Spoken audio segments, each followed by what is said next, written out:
សួស្តីបងប្អូនអរគ្នាចឹងថ្ងៃនេះខ្ញុំមកបង្ហាញពីរបៀបនៃការមើលក្រាបដោយ indicator ណាសម្រាប់អ្នកដែលគាត់មិនសូវចេះគូក្រាបឬក៏ចេះមើលតំបន់ទិញលក់ហើយគាត់ចេះតែឆ្ងល់ថាតើពេលណាគួរចាប់ផ្ដើមទិញពេលណាគួរចាប់ផ្ដើមលក់តើកន្លែងណាជាតំបន់លក់កន្លែងណាជាតំបន់ទិញចឹងឥឡូវនេះយើងមាន indicator ដើម្បីបង្ហាញពីរបៀបនៃការចូលទីផ្សារនេះជាមួយផ្នែកទេតាមពិតទៅក្នុងការចូលទីផ្សារគេមានរបៀបច្រើនប្រកេតាម technique ផងបកគោរៀងខ្លួនណាចឹងទៅនេះជារបៀបមួយផ្នែកតាមយើងអ្នកមានចំណេះដឹងល្មមប៉ុន្តែខ្ញុំគិតថាវាជារឿងទូទៅសម្រាប់អ្នក trade ដែលគាត់ចេះវិធីសាស្ត្រអីគាត់ចូលហ្នឹងទៅអញ្ចឹងទៅនេះវាជាវិធីសាស្ត្រមួយដែលល្អដែរខ្ញុំកំពុងតែអនុវត្តហើយនឹងបងប្អូនផ្សេងទៀតកំពុងតែអនុវត្តដែរអញ្ចឹងឥឡូវនេះយើងមាន2 indicator អញ្ចឹង indicator 2ហ្នឹងអញ្ចឹងមួយគឺបង្ហាញនៅលើឆាតផ្ទាល់មួយទៀតគឺបង្ហាញជាតម្រងនៅខាងក្រោមលក្ខណៈជាខ្សែ RSI អញ្ចឹងទៅនឹងវាមានលក្ខខណ្ឌរបស់វាអញ្ចឹងខ្ញុំចូលនៅក្នុង channel របស់ខ្ញុំហើយនេះគឺជា channel របស់ខ្ញុំដែលវាតាក់ទងជាមួយនឹង indicator ទាំងពីរហ្នឹងក៏ប៉ុន្តែវាមាន indicator មួយទៀតប៉ុន្តែខ្ញុំនឹងបង្ហាញនៅពេលក្រោយអញ្ចឹងនៅនេះបានដាក់ពាក្យបច្ចេកទេសមួយចំនួនដែលវាបង្ហាញនៅក្នុង indicator ហ្នឹងអញ្ចឹងនេះ TB ហ្នឹង test buy test sell SS rebound ន័យថាគេលក់យ៉ាងគំហុកលក់ឡើងវិញខ្លាំងអានោះពេលខ្លះវាអាចចេញ SS buy នឹងម្ដងម្កាលតែកម្រចេញ PB នេះ panic buy ន័យថាគេទិញយ៉ាងគំហុកឬក៏ទិញភាពស្លន់ស្លោប៉ុន្តែនេះខ្ញុំនឹងកានពេលក្រោយក៏ប៉ុន្តែគួរដាក់ទិញដល់កំហុកល្អជាងហើយនឹងអាកាសងើបឡើងខ្លាំង panic sell ថាលក់សន្ទុនការលក់ខ្លាំងពីលើចក្រោមមកចឹងអាកាសធ្លាក់ចុះនឹងវាច្រើន sell តំបន់លក់ទិញយើងមើលទៅ sell buy SB ហ្នឹងអញ្ចឹងពីច្រើនបំផុតគឺបង្ហាញ TB និង TS SSR នេះបង្ហាញម្ដងកាលអានេះរត់តាកម្របង្ហាញព្រោះថាពីច្រើនលក្ខខណ្ឌវាទម្រាំទៅដល់ PB PS ហ្នឹងគឺមិនងាយទេអញ្ចឹងទៅយើងមើលពាក្យនៅកន្លែងហ្នឹងទៅហើយនៅក្នុងtechnique ហ្នឹងក៏តាក់ទងជាមួយនឹង candlestick ដែរពីច្រើន candlestick ដែលមានប្រសិទ្ធភាពខ្លាំងបំផុតគឺតម្រងពីរនេះអញ្ចឹងបើសិនជាវានឹងបាតហើយវាចេញតម្រងលក្ខណៈ bullish engulfing លក្ខណៈបែបនេះគឺមានឱកាសឡើងខ្លាំងយើងចូលទិញទៅយើងមានឱកាសនឹងចំណេញពីទីផ្សារនៅកន្លែងនេះគឺតម្រងលក់បើសិនជាវានៅលើហើយវាលក្ខណៈចេញជា candlestick ក្រហមក្រាស់ដែលបិទអាពណ៌បៃតងនេះមានន័យថាវាជាតំបន់លក់ចុះខ្លាំងអញ្ចឹងទៅនឹងវាជា pattern ដែលបង្ហាញបន្តផ្សំជាមួយនឹង indicator ខាងលើអញ្ចឹងខ្ញុំដាក់ឯកសារឲ្យប៉ុន្តែមានបងប្អូនវិចិត្រគាត់ឆ្ងល់ថាគេមើលមិនដឹងទិញលក់អញ្ចឹងនៅខាងក្រោមនេះគឺជាតម្រងមួយចំនួនដូចជា inverse head and shoulder bullish flag ហ្នឹងបើសិនជាបងប្អូនបកកែគូ trend line អាចគូទៅហើយផ្ទៀងផ្ទាត់មើលទៅជាមួយនឹងតំបន់ resistance របស់យើងក៏ support របស់យើងអាចផ្ទៀងផ្ទាត់បានហើយក៏អាចផ្ទៀងផ្ទាត់ជាមួយនឹង test sell ឬក៏ test buy នៅក្នុងតម្រង indicator នេះបានដែរព្រោះថាពីច្រើនតម្រងហ្នឹងគឺពាក់ព័ន្ធគ្នាទាំងអស់អញ្ចឹងទៅខ្ញុំមានតែប៉ុណ្្នឹងខ្ញុំត្រឡប់មក indicator របស់យើងវិញអញ្ចឹងនេះឥឡូវនេះម៉ោង 9:44 ថ្ងៃទី22 ខែ 5 2026អញ្ចឹងក្រាបនៅក្នុង1ម៉ោងវាឡើងចុះប៉ុន្តែនៅក្នុង indicator របស់ខ្ញុំ2 indicator ដែលបង្ហាញនៅលើឆាតនេះមួយនិង indicator នៅខាងក្រោមនេះមួយគឺវាបង្ហាញស្តៀងគ្នាបង្ហាញលក្ខណៈបែបម៉េចអញ្ចឹងដូចនេះយើងឃើញ TS នៅក្នុង channel របស់ខ្ញុំបានប្រាប់ឲ្យថានឹងវាជា test sell ន័យថាគេចាប់ផ្ដើមលក់ហើយអញ្ចឹងគេណាចេញសញ្ញាបែបហ្នឹងមកយើងរកកន្លែងលក់ដែលល្អបំផុតទៅអញ្ចឹងវាចេញ test sell នៅកន្លែងនេះហើយចុះបើយើងទៅមើលនៅក្នុង time frame 15នាទីអីតើវាចេញអត់វាចេញដូចគ្នាឱកាសនៃការចូលទីផ្សារវាច្រើនណាស់នេះអាកន្លែង test sell 1ម៉ោងមិញប្រហែលជាដំរុំនេះឯងអញ្ចឹងយើងរកកន្លែងលក់ដែលល្អបំផុតកន្លែងលក់ដែលល្អបំផុតនេះថាម៉េចនេះយើងមើលនេះវាចេញលក្ខណៈ candlestick ពណ៌បៃតងនេះអានេះមានថាអត់ដឹងទិសដៅទៅណាទេប៉ុន្តែបន្តមកទៀត candlestick មួយទៀតវាដាក់ test sell ដូចគ្នាប៉ុន្តែវាចេញលក្ខណៈជា bearish engulfing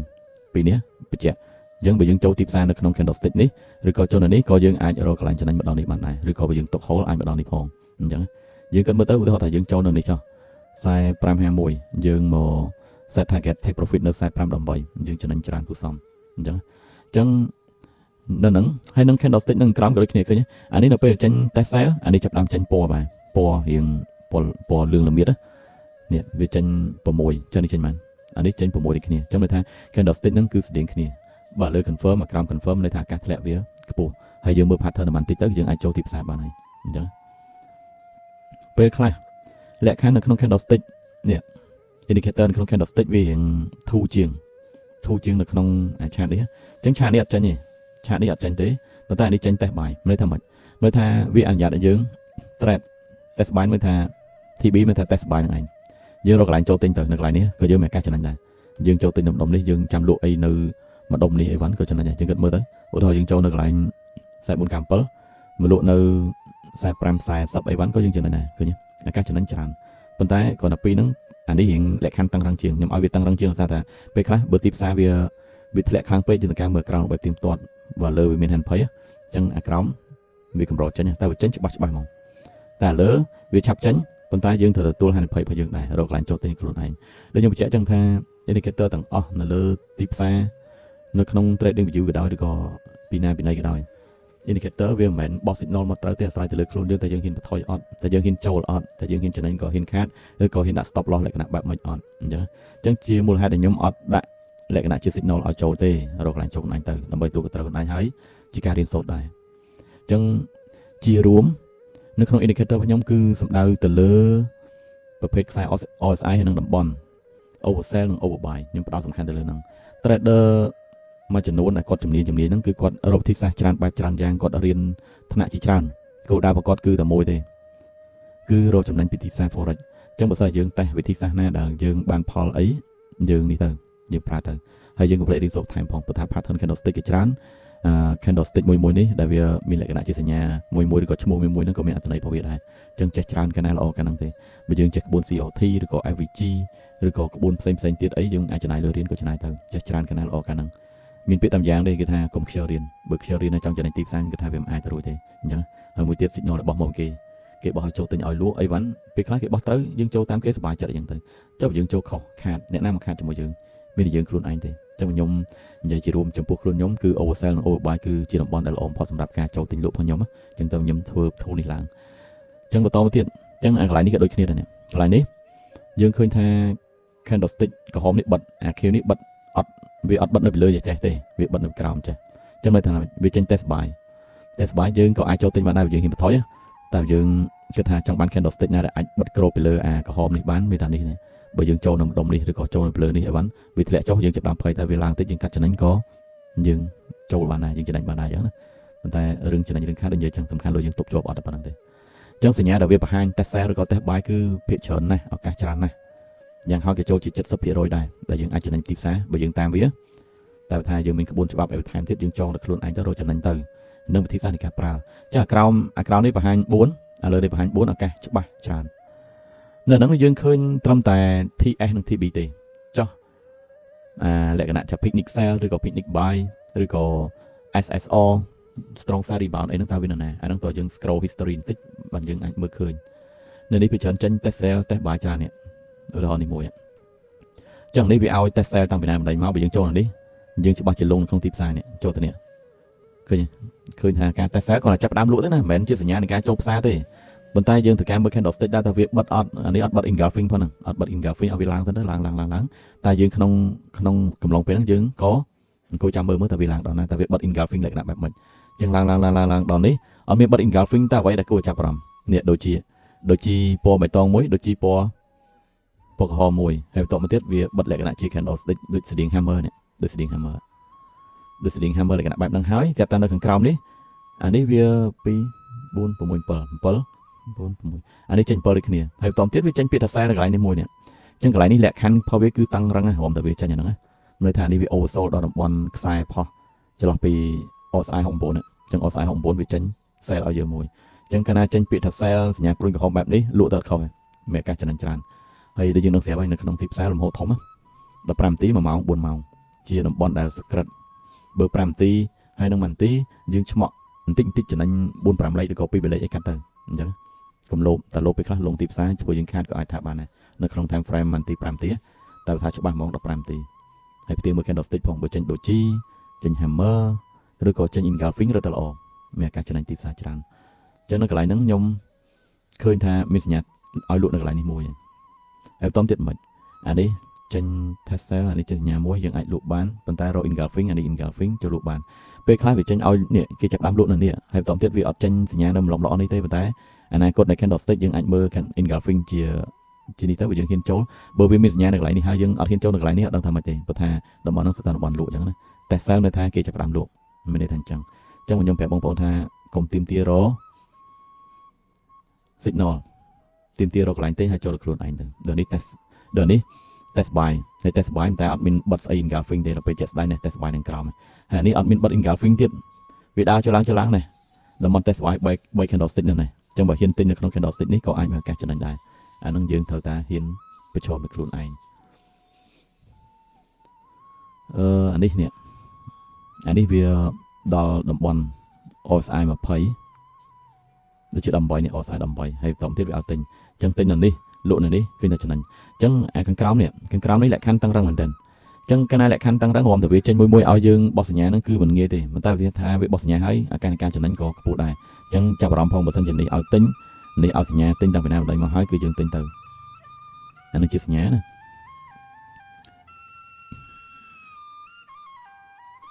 ដូចនេះចឹងនេះអានេះបើសិន test cell នៅកន្លែងនេះបាយលងខ្លួនតែថា test cell ដូចជាសញ្ញា hammer នៅកន្លែងនេះអញ្ចឹងទៅឬក៏សញ្ញា sorting morning star នៅកន្លែងនេះអញ្ចឹងទៅយើងអាចចូលទៅអាពីរនេះក៏អាចផ្គុំគ្នាបានដែរតែខ្ញុំអត់និយាយចាំរៀនមើលខ្លួនឯងទៅឬក៏យើងផ្គុំពី candlestick នៅកន្លែងនេះបានន័យថាក្រហមបិទពីរក្របពីលើនេះមួយឬក៏ក្របពីលើនេះឲ្យវាផុតចេះក៏យើងអាចចូលទិញបានដែរ test cell អញ្ចឹងឥឡូវនេះចេញ test cell ក្រោមនេះចេញសញ្ញាពណ៌ដូចពណ៌ល្មៀតហ្នឹងសិតតែ test cell តំបន់ដែលគេលក់អញ្ចឹងនិយាយជារួមមកគឺថា oversell និង overbuy ហ្នឹងគឺមានប្រសិទ្ធភាពខ្ពស់ក្នុងការយកចំណេញពីទីផ្សារ forex ដូចនេះចាក់លក្ខណៈជា hammer មានមក swing ចូលក្រុមនេះអាស្ដាងបន្ទាត់ស្ដាងមកក្រុមជាគេហៅថា swing នេះចាក់មក swing អញ្ចឹងចេញ TB មកបើខ្ញុំហ៊ានចូលទិញនៅចំណុចហ្នឹងហ៊ានចូលទិញនេះមកលក់នៅលើនេះសិតតែការចំណេញអញ្ចឹងការសង្ខេបខ្លីនៃការប្រើប្រាស់ indicator គឺមានតែប៉ុណ្្នឹងពេលខ្លះដាច់ gap មកពីកន្លែងនេះផងហើយពេលក្រោយមកវាឲ្យ test buy ចំណេញតិចតួចកាត់ចំណេញតិចតួចកាត់អញ្ចឹងទៅអញ្ចឹងបើសិនជាយើងមើលនៅក្នុង time frame 5នាទីឱកាសចូលទីផ្សារច្រើនតែក៏ត្រូវតែប្រឈមហានិភ័យខ្លួនឯងដែរបើកាត់ត្រឹមតែមួយព្រឹកអីមួយ trade ពីរ trade អីគូសំកុំលុបលុនអញ្ចឹងតែថាបើបកកែតាមខ្លាំងក៏តាមទៅប៉ុន្តែប្រឈមហានិភ័យខ្លួនឯងឱកាសទិញលក់ច្រើនណាស់ពេលខ្លះវាដល់តំបន់ទិញដល់តំបន់លក់អីចឹងទៅគេពីចន្លោះនេះរហូតដល់នេះខុសគ្នាទៅប្រហែលហ្នឹងអានេះចាប់ពីម៉ោង5ព្រឹកមករហូតដល់ម៉ោង7 2ម៉ោងគាត់ឱកាសទិញលក់ច្រើនគូសំ1 2 3 2ម៉ោងឲ្យ signal 3គូសំអញ្ចឹងបើយើងចង់ចូលញឹកទៀតចូលមួយនាទីត្មងច្រើនរត់តែច្រើនប៉ុន្តែចំណេញតិចតួចកាត់ទៅ1លេខ2លេខ5លេខអីកាត់ទៅហ្នឹងអញ្ចឹងអាក្រោមមាននៅលើចេញស្តៀងគ្នាទេតែអាក្រោមវាបោះ signal sell buy ម្ដងម្កាលគឺច្បាស់យើងមែនតើហើយ PB ហើយនិង PS panic sell និង panic buy គឺកម្រចេញ scroll មើលយូរហើយអត់តន់ចេញនេះពេលបើ1ម៉ោងហើយជា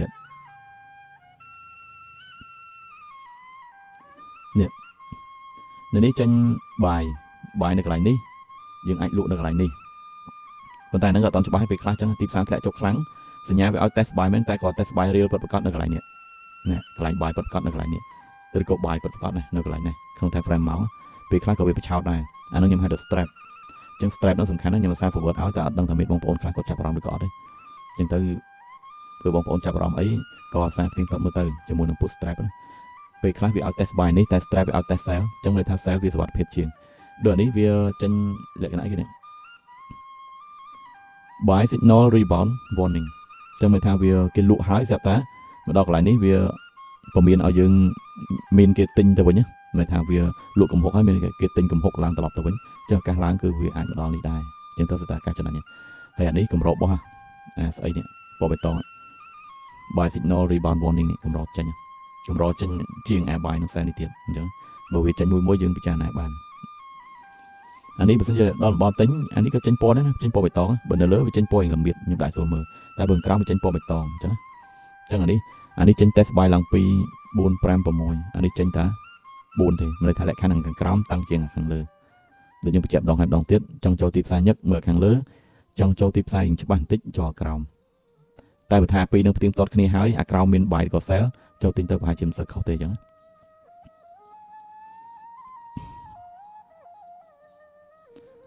ចឹង panic ហ្នឹងគឺវាកម្រចេញណាខ្ញុំមើលទៅកម្រចេញមែនតើនេះ4ម៉ោងក៏ឲ្យសញ្ញាដែរណាពេលខ្លះ strong នៅនេះបានចូលខុសតែពីក៏មានដែរពេលខ្លះចេញសញ្ញាអានេះហើយចេញសញ្ញាលក់ចុះចេះទៀតន័យថាឱកាសលក់ចុះក៏ច្រើនដែរឃើញមានសញ្ញាច្រើនណានៅនេះអានេះប្រហែលជា strong sell rebound ទៅអូមែនទេអានេះ sell ធម្មតាអានេះ sell ធម្មតាអានេះប្រហែលជា strong sell rebound ចំណុចហ្នឹងសិតតែប្រយ័ត្នតើយើងសិក្សាបន្ថែមពីធូរនឹងដល់ខ្លួនឯងតាមបទពិសោធន៍ខ្លួនឯងទៀតហើយខ្ញុំនិយាយទៀតថា candlestick ហើយនិង candlestick pattern គឺសំខាន់តែខ្ញុំ scroll យូរខ្ញុំអត់ទាន់ឃើញ panic buy panic sell ទេនេះខ្ញុំចង់បង្ហាញនៅក្នុង chat តែវាអត់ឃើញព្រោះថាអាការហ្នឹងវា oversold មែនតើហ្មងឬក៏ overbuy មែនតើហ្មងគឺវាកម្រកាត់ឡើងមិនថាចាក់មក swing មកឆ្ងាយកម្រកាត់ឡើងនេះជាក់ស្ដែងអត់ទាន់ឃើញផង ok nó ngay bữa sân chỉ khơi nhà so PB có PM đây thả cả tinh lũ cấp bộ rồi cái lạnh châu lũ tới set thay cái định ngay tích tại tha dương trong trade lôi dương tách dương trong trade còn là trận anh ấy là một tế mơ thi B thi E hay dân từ hay tổng tiết mưa crown tam sinh nhà này từ nhưng mà chạm đồng hai đồng tiết crown đấy cứ hiện lệ khăn tăng răng trường lừa lừa xa chốt xá có xa cắt phong đài phải giặt lông tịp xa từ bữa nhé hay nhung bị chạy thay indicator và nhóm bọn bên boss nhà ở châu tinh không đầm lại đi lụt không đầm lại đi stop loss đầm lại đi ở đây hay nên đi cái chia tiền lại phải hai ưu đồ signal về ở tỉnh chân lại signal đã sell rồi có bàiอย่าง hay anh ấy tầm rộng tiếp xa nó không buôn máu berry chứ không mà máu lại gặp bạn mình và cho bắn nó không mà máu cứ bully cho nên thay mình thay bớt sân chỉ dương trong tinh tam trend á follow trend dương chăm tính mình hoạt hiệp chuyên lụa nên đó bớt sân giờ mà máu chỉ cố đó tại giờ buôn máu chỉ cố nhưng cái thay tôi mình lôi thông hay dương follow trend dương follow tam berry từ đó tại thay dương nhưng cái thay đam tuân thầm ta tích tụ ấy thế follow trend ở chừng bullyอย่าง đó hay nhưng mình indicator mới tiếp bàn tay nó không trading bị dú lệ là tha phở ban đạp indicator thì chẳng nhầm đạp indicator này việc bao nhiêu chúng ta nhầm lốp background trên mối để bay đã lừa mình anh nhầm lốp background hay tóm tiếp nhầm đạp indicator nên đom cao bearish and bullish power signal chẳng hạn đấy việc còn là behind tha với những follow trend lại là bài mạch sầm rạp ngày nắng á bây giờ nên dùng màu chỉ cô có thể màu về sкраt buồn màu vào ngày đôi chỉ tầm hôm thông về cầm rõ trên đài chẳng tự ở đây dùng màu chỉ cô có thể màu về skrat chẳng phim xong bánh nó không tầm rong phó trend phó nhẹ tình lầnนี้việc đồ thì nhẹ phá lầnนี้việc chưa tầm rong phó nhẹ luộm đòn chẳng bởi dương một cái cu trend láng dương cu về tới dương cu chập bị trong swing đi môi mà đo đi môi máu trong đây tha bớt sân chỉ lang hay về tới các bài có tập 3 ấy hay về lại trong rồi có hôn tới lại trong đây tha dương rồi lại tin lộ từ anh đang dương follow trend đó nữa anh mới thành chân tầm rống lại cái nắp bát ní bớt sân dương cù tọt không mà máu hay dương cắt mà trong xà đồ chứ cái cù trend nhưng mà bong cột cù mới chứ tại vì phu nhóm hay nhóm sọc xa tam cù nhóm của lòng màu nó dương pa trong spin chập pi lang tới dương ai chơi cả bạn này nữa chân ở đây vì tranh lại cái nắp chia pattern mùi pattern nó đôi chỉ berry flake làm như mới phải chỉ berry flake bây giờ cục viên mình chạy thì máu nhưng khơi hạ đôi chỉ lại cái nát tha đấy tầm rộng tông chiết cái berry flake chẳng berry flake cái mẹ càng lằng rồi hay dương cấp cha nát tham tiết tha tao biết xong hết power on nè bây giờ follow trend sell phần tái mới tới với lại cái nát chỉ trai còn chấp dương follow trend bài tôi thà đi lại thằng nào này mà hỏi follow trend bài dừng tin đồng đi mau chẳng cái lạnh tay với ai mà trong xa đô này cái ai thả ban nơi cái lạiនេះក៏អាចថាបានឬក៏នេះបើផុតមកក្រោមនេះក៏អាចថាបានអានឹងតាមក្បួនបងថែមទៀតដូចជា CRT ដូចជាក្បួន AVG អីចឹងណាបងគាត់វិភាគខ្លាំងខ្ញុំក៏អត់សូវចេះវិភាគដែរប៉ុន្តែខ្ញុំត្រឹមតែមើលតម្រងមកខ្ញុំមើលយល់ហើយតំបន់សុវត្ថិភាពទិញលក់គឺខ្ញុំបានចងហាញក្នុង indicator របស់ខ្ញុំអញ្ចឹងទៅ flow indicator យើងមិនចាំទៅគូក្រាបអីច្រើនទេប៉ុន្តែថាចង់ច្បាស់ថាវាឡើងចុះដល់ណាយើងរៀនបន្ថែមល្អនៅហ្នឹងអញ្ចឹងឥឡូវនេះអ្នកលក់កំពុងគ្រប់គ្រងហើយ sell ខ្ញុំយក EMA 10ជាគោលដោយសារតែខ្ញុំគិតថា EMA 10វាសក្រិតហើយមានឱកាសឲ្យយើងដឹងថា trend ផុសអ្នកតែអ្នកលក់វាលក្ខណៈបែបម៉េចចឹងណាចឹងទៅខ្ញុំក៏គិតថាយក EMA 10ជាគោលតែខ្ញុំឃើញបងនៅក្នុងក្រុមគាត់យក EMA 13 default ជាគោលតែខ្ញុំគិតថាពេលខ្លះខុសដែរអ្នកទិញសម្រុកទិញដល់ពេលចូល plot គេលក់ផ្លឹបដាច់បាត់ចឹងទៅ EMA 10ខ្ញុំគិតថាល្អចឹង indicator ខ្ញុំមានប្រហែលជា3បច្ចុប្បន្នដែលខ្ញុំគិតថាវាមានសក្តានុពលសម្រាប់ការ trade ផុសខ្ញុំណាលក្ខណៈបែបហ្នឹងចឹងដូចនៅក្នុងនេះមួយម៉ោងនេះវាឲ្យ test sell បើសិនចូលតាមវាយើងអាចចំណេញខ្ញុំឡុកនេះបានមួយម៉ោងនេះ test sell អញ្ចឹងខ្ញុំនិយាយចឹងខ្ញុំបញ្ជាក់ម្ដងហើយម្ដងទៀតថា15នាទីមួយម៉ោង4ម៉ោងគឺមានភាពត្រឹមត្រូវខ្លាំងជាងគេបំផុតនៅក្នុងចំណោម time frame ទាំងអស់ក្រៅពីហ្នឹងមាន5នាទីហើយនឹង1នាទីសម្រាប់យើង short trade ទេបើឲ្យទិញលក់អីយើងចំណេញតិចយើងកាត់ចោលទៅហ្នឹងអញ្ចឹងអានេះគ្រាន់យើងដឹងតែប៉ុណ្្នឹងទេអានេះតាំងពីម៉ោង2មកវាឲ្យបាន12 signal ទេប៉ុន្តែថាចូល15នាទីហើយនេះសល់ signal តាំងពីណាម្ដងមកយ៉ាងហោចក៏មាន4ដែរ signal ហ្នឹងបើយើងចូល5នាទីទៀតអូរត់តែច្រើន signal test sell test buy test sell test buy ចំណេញតិចកាត់កុំលោភតែលោភលងហើយEMA នេះក៏ដូចគ្នាដែរ EMA នេះត្រូវបានដល់1ម៉ោងទេបើមិនជាចូល15នាទី5នាទី1នាទីអត់យកការទេអញ្ចឹងតើអានឹងគាត់ដាក់ម្ដងការដើម្បីឲ្យដឹងថាតើនៅក្នុងកម្លាំងផលអ្នកទិញឬក៏កម្លាំងផលអ្នកលក់អ្នកគ្រប់គ្រងតែប៉ុណ្្នឹងទេឥឡូវនេះខ្ញុំចាប់ផ្ដើម remove អានឹងវិញហើយបន្តទៀតនៅក្នុង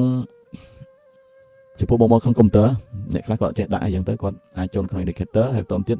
បើសិនជា script ដែលខ្ញុំឡើងឲ្យអីយើងអាចចូលក្នុង my script ហើយយើង select វាទៅណាអានេះខ្ញុំយក indicator អានេះវាឲ្យ signal cell តាំងពីណាបណ្ដៃមកនេះរយៈពេល5នាទី5នាទីក៏ច្បាស់ដែរណានឹងក្រោមច្បាស់ជាងវាឲ្យសញ្ញា cell គឺ cell ហើយអាហ្នឹងហើយខ្ញុំឃើញបងខ្លះទៀតគាត់ប្រើ indicator លក្ខណៈបែបហ្នឹងដែរគឺបោះ signal ស្តៀងគ្នាហ្នឹងអញ្ចឹងប៉ុន្តែយើងមានរបស់ជំនួយវាភាសាជាងហើយអានេះខ្ញុំដាក់អក្សរនេះខ្ញុំដាក់អក្សរ text មួយនេះបើសិនបងប្អូនមានសមត្ថភាពកុំ trade បាច់ trade ទេអានេះបើសិនវាដល់នេះវាបាត់ហើយដល់តំបន់នេះឬក៏តំបន់នេះអីវាអាចនឹងបាត់អញ្ចឹងណាវាអាច load ថា sell ឬក៏ buy វិញវាអត់មានចេញ no trade ទេតែក្នុងចន្លោះហ្នឹងចេញ no trade ដើម្បីរំលឹកប្រាប់យើងថាអត់ត្រូវ trade ទេតែ trade ប្រឈមហានិភ័យដែលខ្លួនឯងព្រោះថាវាអត់មាន oversell ឬក៏ overbuy អីទេតែបងមកបង្កើត pattern ចូលទៅហ្នឹងណាចឹងថា signal របស់ខ្ញុំនេះ indicator របស់ខ្ញុំពីរនេះគឺមុខងារស្តៀងគ្នាតែគ្រាន់តែមួយតឹងរឹងជាងមួយមិនតឹងរឹងទេវាធូរលងជាងតិចប៉ុន្តែ oversold overbuy គឺមានតំបន់ដែលវាបោះចូលអញ្ចឹងហ្នឹងហើយខ្ញុំសូមបញ្ជាក់បន្តិចទៀតនៅក្នុង channel របស់ខ្ញុំនៅក្នុង channel របស់ខ្ញុំតែងតែបោះ signal លក្ខណៈជាគេហៅថា strap ណាយើងឃើញថានៅក្នុង channel នេះមានអ្នក subscribe ខ្ទង់ជា20អ្នកជាងជិត30អ្នកនៅហ្នឹងខ្ញុំបែងចែកជាពីរកាក់មាសហើយនិងកាក់ Bitcoin ខ្ញុំគិតថាពីរហ្នឹងគឺវាជាគោលសំខាន់ក្នុងការធ្វើឲ្យទីផ្សារប្រែប្រួលលក្ខណៈបែបហ្នឹងអញ្ចឹងណាតែបើ Bitcoin ខ្ញុំបោះលក្ខណៈ4ម៉ោងទេ4ម៉ោងបើមានអីប្រែប្រួលវាបោះ signal មកឲ្យយើងដឹងថាលក្ខណៈបែបហ្នឹងអញ្ចឹង channel នេះសំខាន់គឺខ្ញុំផ្ដោតទៅលើមាសទេក្នុងការ trade មាស forex អញ្ចឹងមួយថ្ងៃវាលោតមកច្រើនណាស់ឲ្យតែមានគេចាប់តាមទិញគេចាប់តាមលក់ខ្ញុំសុំទោសបងប្អូនផងបើសិនជាបងប្អូនគាត់ថាវារំខានអីបងប្អូនអាចចេញពី channel ក៏ចេញទៅឬក៏បងប្អូនគាត់ថាចង់រៀនសូត្រចង់មើលឬត្រាតែបងប្អូនមាន indicator ដើម្បីជំនួយព្រោះថា indicator របស់ខ្ញុំដែលបង្ហាញមុនហ្នឹងគឺវាតាក់ទងជាមួយ channel នេះឲ្យតែមានអីចាប់តាមទិញលក់គឺវាបោះចូលក្នុង automatic នៅកន្លែងហ្នឹងអញ្ចឹងវាតាក់ទងគ្នាចង់ចូលជា 90% ហើយពេលខ្លះវាបោះ alert order book នេះមកមានបងប្អូនខ្លះគាត់សួរខ្ញុំដោយសារខ្ញុំអត់សូវជាមនុស្សបកកែមាត់កខ្ញុំក៏អត់បានបញ្យល់ក្នុងក្រុមដែរប៉ុន្តែឥឡូវនេះខ្ញុំបញ្យល់ក្នុងវីដេអូអញ្ចឹងនៅនេះគឺជាតំណែងផុសកាក់មាសដែលបានមកពី Binance ទេខ្ញុំបញ្ជាក់ថាបានមកពី Binance នៅក្នុង Binance វាអាចខុសគ្នាចំនួនលេខផុសកាក់មាស forex របស់យើងប្រហែលខ្ទង់ជាចន្លោះ5ទៅ12លេខហ្នឹងណាប៉ុន្តែពេលខ្លះក៏ចំនួនលេខវាស្មើគ្នាដែរខ្ញុំឃើញថាបច្ចុប្បន្នXAUT នៅក្នុង Binance គឺវាប្រហាក់ជាមួយនឹងកាក់មាសរបស់យើងនេះដោយសារតែ volume ទីផ្សារទិញលក់គឺវាមានការកើនឡើងខ្លាំងក្នុង Binance ជាងទៅធ្វើលំហូរទីផ្សារវាតម្លៃវាសឹងតែប្រហែលគ្នាហ្មងពេលខ្លះខុសតម្លៃពីលេខក៏មានដែរអញ្ចឹងបងប្អូនសួរថាតើនៅក្នុងមានកាក់ប្រមាណនៅក្នុង Binance មានកាក់អីដែលពាក់ព័ន្ធជាមួយមាសមាន2មាន PAHG ហើយនិង XAUT ពីរហ្នឹងគឺពាក់ព័ន្ធគ្នាកាក់មាសទាំងពីរក្រុមហ៊ុនពីរផ្សេងគ្នាប៉ុន្តែខ្ញុំគិតថាក្រុមហ៊ុនប្រមាណក៏ដោយឲ្យតែកាក់មាសគឺលំហូរនៃការទិញលក់ក្រាបគឺដូចគ្នាអត់ខុសគ្នាសូម្បីតែបន្តិចសោះអត់ខុសគ្នាទេដូចគ្នាមែនទែនតែអ្វីខ្ញុំសង្កត់ធ្ងន់មួយរយៈធំកន្លងនេះគឺ XAUT ខ្ញុំយកនឹងជាគោលអញ្ចឹងទៅអ្វីដែលវាបោះមក test បានហ្នឹងគឺបានមកពី website របស់ខ្ញុំមួយទៀត website trading.evericlone.com ដែលបងប្អូនតែឃើញហ្នឹងបងប្អូនខ្លះគាត់ចុះឈ្មោះតែគាត់មិនបានប្រើអញ្ចឹងទៅបងប្អូនខ្លះគាត់ចូលមកមើលម្ដងម្កាលទៅមូលហេតុគឺសារតែគាត់អត់ចេះមើលខ្ញុំហ៊ាននិយាយអញ្ចឹងដោយសារគាត់អត់យកចិត្តទុកដាក់គាត់គិតថាវាអត់សំខាន់តែបើពួកខ្ញុំគិតថាវាជារឿងសំខាន់ដោយសារតែតិចនិចក្នុងការទិញលក់ signal អីខ្ញុំចងនៅក្នុង website ហ្នឹងច្រើនអញ្ចឹងខ្ញុំមកបញ្យល់ពីនេះវិញអញ្ចឹងជាក់ស្ដែងកាក់នេះនៅពេលបច្ចុប្បន្ននេះវាតំបោះឲ្យមិញព្រោះថានឹង2ម៉ោងបោះម្ដងអូតូម៉ាទិកអញ្ចឹងតម្លៃបច្ចុប្បន្នរបស់វាគឺ45.19ហើយនេះ45.17ខុសគ្នាខ្ទង់ជា2លេខហើយបន្តទៀត bit ហ្នឹង BID ហ្នឹងមានន័យថាអ្នកទិញសរុប 300k as ហ្នឹងមានន័យថាអ្នកលក់ហ្នឹងស្អីតែទំហំលុយ Powell ហ្នឹង 200k នេះឃើញ XAUT ទំហំលុយច្រើនណាស់អញ្ចឹងអ្នកទិញសរុប 500k អ្នកលក់សរុប 500k អញ្ចឹងអានេះ buy sell freezer នេះមានន័យថាក្រាបដែលទិញលក់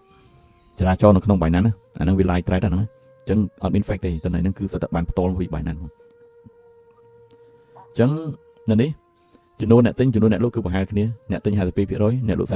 អាហ្នឹងវាឡើងចុះវាជារឿងទូទៅទេសំខាន់វាប្រហែលគ្នាបើថាអ្នកទិញលូតខ្លាំងមកការអ្នក buy freezer មានតែបន្តិចអ្នកក្រហមងាំងទៅជាចឹងទៅអញ្ចឹងនៅកន្លែងនេះវាបែងចែកជាពីរឲ្យយើងស្រួលមើលទៀត PAHG អ្នកទិញដែលខ្ពស់បំផុតតម្លៃខ្ពស់បំផុត45 42អូមីនេះទាបបំផុតតម្លៃទាបបំផុតដែលអ្នករងចាំលក់45 42នេះតម្លៃខ្ពស់បំផុត make as នេះ45 60អានេះទាបបំផុត44 90 45 13អញ្ចឹងសួរថា well គាត់រងចាំទិញលក់នៅក្នុងតំបន់ណាចំពោះកាក់ PAG នេះយើងមើលតាមហ្នឹងទៅអញ្ចឹងតំបន់គាត់លក់មាន2 45 42 45 60អញ្ចឹងឲ្យតែដល់តំបន់ក្បែរហ្នឹងគឺដឹងតែត្រូវចុះឲ្យដោយសារអីទំហំលុយធំៗហ្នឹងពួកហ្នឹង vì lụa không bòn nâng bây giờ còn lụa mền luôn không đầm lái nâng sọt bóng thế còn lụa đây mới tha sai pram sai pi trong một còng sai pram hoặc sập trong còng chân cái này trong còng lại cả bẹp nâng mới đây thằng mình mới tha trâm tài sai pram sam sai pram sai cột ấy có vì ai thế trong một này ta sai mình nè rung trăm lụa lôi tầm này đi nè rung trăm tính sai buôn cáo sai pram đập bảy chân mình nè settingวันai setting tam đi có ai tới đây còn ta nhung skat không được lời này ai thuê skat chuyện sai pram sample ấy chứอันนี้บางอักษรเนี่ยใส่ปรามประมาณนี้บางอักษรอะไร Telegram ใส่บนห้าใส่ปรามส่วนใบจังเนี่ยเราจำเส้นในขนมใส่ปรามส่วนใบดอมหลอกนั่งấyใส่ปรามดอกấy vừa tha để nhom dây bị đamจังvì khócนี้ต้องเชี่ยปรามเลยตลอดปีเลยจังvừaใส่ปรามดอกใส่ปรามดอกปีấy ai cho tình bạn này là bọn tình lúaจังanh mới là nâng đăng vì là bọn tình lúa phao về bàn này bàn tay về tiếng này biết khác vì đồ dụt sạt flip đồ tầm lại xanh plate của mình này vừa tha vừa nâng đồ dụt sạt lươn lôi bia vào cho vào làng sét của đào tình rèn lụa rèo về cứ lươn khăngจังเบอร์เจมเบอร์พาร์ทเทิร์นจังเบอร์บอลจังเบอร์กระบวนซีโอทีไอพีจีไอคือละโอมพอดแบบนี้ใช้ติงล้วนมันเคยบอกวงคลาก็จำเรียนจนเหมือนเต้นแต่ซาปก่อนไปยมเราไม่กำลังลอยเตะแต่ก่อนยมไม่สัญญาเอาดังขนมการประหยัดใหญ่คลุ้นะมีปัญหาจังเนื้อหนังมีมาดองก้าเวียบอลแหลกขณะเจทีไอออ trend and reversal signal consideration ยมได้หายท้า signal นั่นคือสำหรับพิจารณาเตะพิจารณาในคลุ้นไอ้ถ้ากูโจทย์ก็ออดแมนจี signal จะแสดงเจ้านะกรมจะลองทำวิจิสิโนจะได้ไปยืมไปจะโจขนมดำไหลนี่ก็โจตือบนใต้ยมปลายบอลทาโรดบอลแต่โจอันนี้โจลวยเนี่ยยืมไปทำสิโนที่จะเพลย์สิโนเซ่สิโนเซ่ขนมแทนเฟรมดอกปรามตีจังกำลังในตำรวจจัดดาวิทยาโจนั่นคือ60%ยืมไอโจในขนมแซ่ปรามดำเปิลแต่ในขนมนั้นยมปลายบอลแท้โรคไหลดาโจลโอบอมพอดบวิออยลวกยังโรคไหลบอลลวกได้โอบอมพอดทิปเส้นใบพาเธอในขณะอินกาฟิงโจตือไปเชื่อมเข้าตีhay dương set cột đao chỉnh đánh dương 700 set tam viên của bạn này vừa chỉnh đánh tây tôi cắt của bạn này rồi còn set cột đao viên của bạn này và ta phải khai việc đó dắt dương tập tập hạt bình chẳng một set chắp bị sai pram dumper thầm sai pram đọc sai pram sồn pram ấy lụa của bạn này dương tìm tọt cho mỗi vẽ đi đó vừa tha vẽ được chỉ chắp tên nơi sai pram sồn bay ra hàng từ lời chẳng thầm sai pram đọc ấy lụa hiện cú sòng anh nói bây dương ở bàn cú crab dương ai tung tam được cái này bit vẽ make vẽ được lại đi bàn đã cái hạt tha well order book này nhưng anh sẽ lụ tam đi các bạn nếu chỉ bòn mũi bây giờ chúng ta tha thì ai trend anniversary nàyคือ việc boss signal เมาส์เบอร์ท่าแทะไปดอกแทะอันตาท่าแทะดอกนาจึงจะไหนดอกนาจึงกัดลูกอันตาอันนี้วิจิ stress ดาวออโตมติกแซนเจนปีแบบสายพยมเลยគ្នាจนក្នុង channel Telegram នេះចឹងក៏ពងមាននៅក្នុង channel พยมនេះគឺតើតើជាមួយ website พយមបើអ្នកចេះប្រើ website พយមអាចយកទៅពិចារណាបន្ថែមឬថាច្បាស់វាជាជំនួយការផងយើងបន្ថែមទៀតចឹងណាចឹងទៅបងប្អូនផ្ទៀងផ្ទាត់ជាមួយនឹង indicator พยมផងបើវា test sell ហើយអនុឲ្យ sell ថែមទៀតយើងលក់ទៅអញ្ចឹងអានេះមើល15ទីបើវាឲ្យ sell បោះ signal sell យើង sell តាមវាមើលថាអានេះក៏ confirm TIR នេះក៏ confirm ហើយ order book នេះរកកន្លែងចំណេញខ្លួនឯងទៅខ្ញុំគិតថាវាច្បាស់មែនតើអញ្ចឹងខ្ញុំបន្ថែមតែប៉ុណ្្នឹងឥឡូវបោះមកទៀតអានេះបោះលក្ខណៈជា1ម៉ោងវិញ confidence 60ដែរ45 មកលក់នៅ44.7អញ្ចឹងជាក់ស្ដែងអ្នកលក់នឹងកំពុងតែត្រៀមលក់អានេះគេហៅថាបើយើងនិយាយថាក្បួន trend របស់វាគឺលក្ខណៈជា choppy reversal នេះអត់ទាន់មានទេ fake strap ក៏មានដែរថាវាគឺជាការធ្លាក់ពិតប្រាកដពេលខ្លះកន្លែងហ្នឹងវាលោថា fake strap យ៉ាងមានថាអ្នកលក់ហ្នឹងចង់ដាក់តាក់យើងអញ្ចឹងកាលណាចង់ដាក់តាក់យើងគឺនៅក្នុង channel ខ្ញុំបង្ហាញថា fake strap yes ដាក់តាក់ប៉ុន្តែថាវាចុះវាច្រើនឱកាសគឺវាចុះហើយតែចូលដល់ណា set ខ្លួនឯងទៅអញ្ចឹងអា fake strap yes no ហ្នឹងវាពេលខ្លះវាសំខាន់ដែរសម្រាប់យើងដឹងថាអូហ្នឹងវាជាតាក់ power ដែលខ្ញុំច្រើននិយាយថាតាក់ well strap ហ្នឹងតែខ្ញុំនិយាយអញ្ចឹងគឺដើរទៅដល់ហ្នឹងឯងអញ្ចឹងផ្ទៀងផ្ទាត់នៅកន្លែងហ្នឹងផ្ទៀងផ្ទាត់នៅក្នុងក្រោមនេះផងផ្ទៀងផ្ទាត់លើនេះផងខ្ញុំគិតថាប្រហែលចំណុចហ្នឹងវាច្បាស់ពេកហើយថាបងចេះគូ trend line ថែមទៀតរត់តែល្អចេះគូ pattern ចេះក្បួនថែមទៀតរត់តែល្អអញ្ចឹងណាអញ្ចឹងការបង្ហាញរបស់ខ្ញុំជាការចែកម្លែកគឺមានតែប៉ុណ្្នឹងទេមានតែទិញទួយដើម្បីបង្ហាញដល់បងប្អូនបើសិនជាបងប្អូនត្រូវការ indicator ទាំងពីរហ្នឹងអាចតាក់ទងមកខ្ញុំបាន